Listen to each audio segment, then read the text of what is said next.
కూటమి ప్రభుత్వం ఉంది. ముఖ్యమంత్రి కావచ్చు, ఉప ముఖ్యమంత్రి కావచ్చు. ప్రత్యేకించి బాలికలు, యువతులు, మహిళల మిస్సింగ్కి సంబంధించి మరి వాలంటీర్లు ఎలాంటి సమాచారం సేకరించారు, సేకరించినప్పుడు వాళ్ళు ఎవరెవరితో ఇంటరాక్ట్ అయ్యారు, మరి రాష్ట్ర వ్యాప్తంగా కొన్ని లక్షల కుటుంబాలతో ఇంటరాక్ట్ అయి ఉంటారు.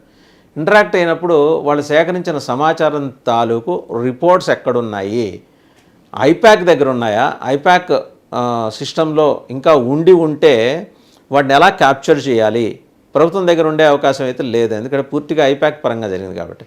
లేదు, ఐప్యాక్ దగ్గర డిలీట్ అయిపోతే ఐప్యాక్ నుంచి లండన్కి ఆ సమాచారం చేరవేశారు కాబట్టి వాట్సాప్ మెసేజ్ల ద్వారా అది ఎలాగా మరి దాన్ని రిట్రైవ్ చేయాలి, ఆ లండన్లో ఉన్న ఏజెన్సీతో ఎలా మాట్లాడాలి, దీని మీద ఇప్పుడు ఫోకస్ పెట్టారు. హోంమంత్రి అనిత గారికి ముందు పెద్ద టాస్క్ అయితే పవన్ కళ్యాణ్ గారు అధికారంలో రాకముందే ఫిక్స్ చేశారు. సో ఎవరు హోంమంత్రి అని, ఇప్పుడు ఆవిడ హోంమంత్రి కాబట్టి మరి ఇప్పుడు వీటి ఆధారంగా ఆవిడ దర్యాప్తుని వేగవంతం చేయటం, పరిగెత్తించడం చేస్తారా లేదా చూడాలి. జగన్మోహన్ రెడ్డి గారిని బిహైండ్ ద బార్స్ చూడాలన్న కూటమి నేతల ఆలోచన ఫలిస్తుందా లేదా చూడాలి.